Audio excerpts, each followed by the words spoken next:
নমস্কার, ESI.com চ্যানেলে আমাদের এগ্রা সায়েন্স ইনস্টিটিউটের পক্ষ থেকে সমস্ত অভিভাবকদের শুভেচ্ছা জানাই।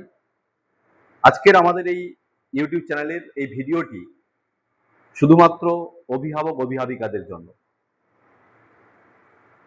যারা তাদের সন্তান সন্ততিকে ইংরেজি পড়ানোর সময় একটু হেজিট্যান্ট হয়ে পড়েন। আমি তাদের জন্য কিছু টিপস দেব। আমি যেহেতু বিভিন্ন স্কুলের সঙ্গে যুক্ত আছি, দেখেছি বা অভিভাবকদের একটা কমন কোশ্চেন যে স্যার স্টুডেন্টকে পড়ার ক্ষেত্রে একটু গাইড করুন। তো এই ভিডিওটা কিন্তু তাদের জন্য, যারা তাদের সন্তান সন্ততিকে পড়ানোর সময় নিজেরাই গাইড করেন। দেখুন, রিডিং যে হ্যাবিট, একটা ভালো রিডিং পড়া কিন্তু একটা আর্ট। আপনার সন্তান সন্ততি যখন ভালোভাবে রিডিং পড়বে আর আপনি যখন সেটা খুব শুনবেন, আপনি খুব প্লিজড হবেন, এটা স্বাভাবিক। কারণ আমিও অনেক ছেলে মেয়ে দেখেছি ক্লাস 11-12 সে ঠিকঠাক রিডিং পড়তে পারছে না। এটা খুব খারাপ লাগে। রিডিং পড়া কিন্তু একটা আর্ট। রিডিং ভালোভাবে পড়তেও হবে। তো সেই জন্য কিছু ভাবনা আপনাদের সঙ্গে শেয়ার করতে চাই। কতটা সহজ করে ভাবানো যেতে পারে আপনাদেরকে, সেটা নিয়ে কিছু কথা জাস্ট আমি আপনাদের সঙ্গে শেয়ার করতে চাইছি। দেখুন, রিডিং পড়তে গেলে ফার্স্টে আপনাকে অবশ্যই ওয়ার্ড সম্পর্কে কনসেপ্ট রাখতে হবে। আর ওয়ার্ডের কনসেপ্ট রাখতে গেলে আপনাকে কিন্তু ফোনিক্সটা জানতে হবে।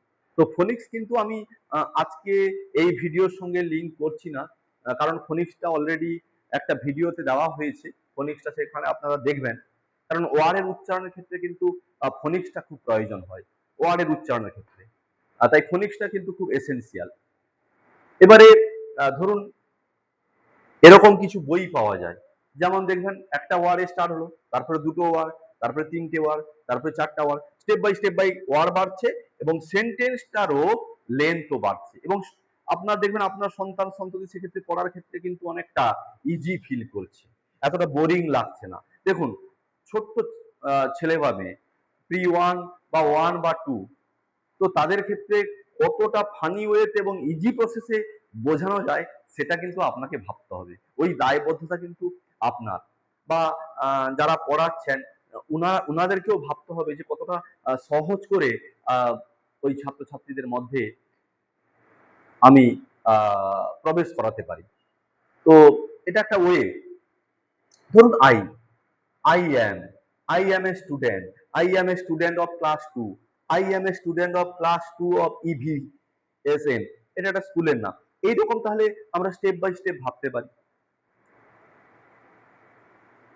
এরকম বই পাওয়া যায়, বা যেসব বইতে দেখবেন বড় বড় করে লেখা আছে, বড় বড় অক্ষরে লেখা আছে, সেই সব বইগুলো দেখান। এখন তো প্রত্যেকটা বইতে কালারফুল পিকচারের সঙ্গে দেওয়া আছে, ওটা খুব মজাদার। মানে ছোট ছোট শিক্ষার্থী ভাই ও বোনদের জন্য ওটা খুব মজাদার।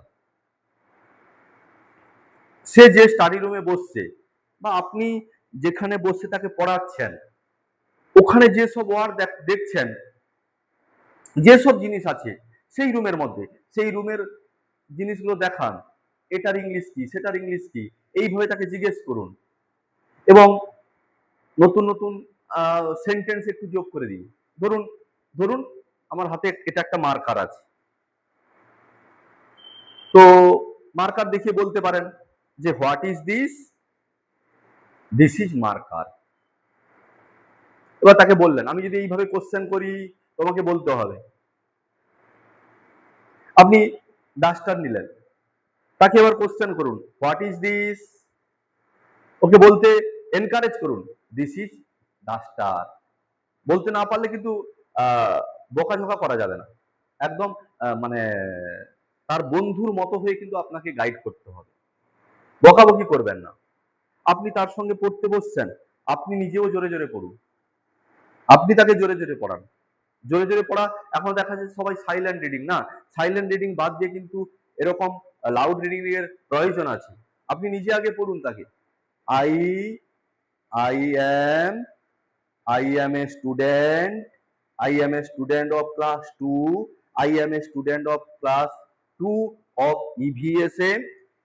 তো এইভাবে আপনি তাকে জোরে পড়ুন। আপনি যদি আসতে পারেন সেও তো আসতে পড়বে। আপনিও জোরে পড়ুন এবং তাকে বলুন যে তুমিও জোরে পড়ো। প্রত্যেকদিন নতুন নতুন 5টা থেকে 10টা করে ওয়ার পড়ান। নতুন নতুন সে স্কুলে যা দিচ্ছে তার এক্সামের জন্য এই কয়েকটা ধরুন এ থেকে ও পর্যন্ত কিংবা এ থেকে এন পর্যন্ত তার জন্য সেটা একটা সিলেকশন হয়েছে না, সেটা আমি বলতে চাইছি না। ওটা বাদ দিও, আপনি নতুন ওয়ার্ড যেটা তার সিলেবাসের বাইরে নতুন ওয়ার্ড দেখাচ্ছেন, বা আমি একটু আগে যেটা বললাম যে রুমের মধ্যে যে সব জিনিসগুলো আছে সেগুলো দেখাচ্ছেন, সেই ওয়ার্ডগুলো শেখাচ্ছেন। ঠিক আছে? আর প্রত্যেক দিন আপনারা টাইম করুন। আর শিশুকে যখন পড়াবেন, ছোট ছোট শিক্ষার্থী ভাই ও বোনেদেরকে যখন পড়াবেন, তখন আপনি একটু শান্ত পরিবেশ পড়ানোর চেষ্টা করুন। আমাদের যে বর্তমান পরিস্থিতি সেটা হয়তো সবার পক্ষে সম্ভব নয়, তাও চেষ্টা করুন একটু মানে তুলনামূলক শান্ত পরিবেশে শিশুদেরকে পড়ানোর জন্য চেষ্টা করুন। রোজ 10 থেকে 15 মিনিট আপনি টাইম রাখুন শুধুমাত্র রিডিং পড়ানোর জন্য। সেটা স্কুলের বই নয়, আপনি এরকম নতুন নতুন বই পড়াবেন। কত এরকম বই পাওয়া যায়, পড়াবেন। একবার পড়ালেন, আবার একটা নতুন বই নিলেন, সেটা একবার পড়ালেন। এরকম 3টে মতো বই রাখলেন, ঘুরিয়ে ফিরে পড়ালেন।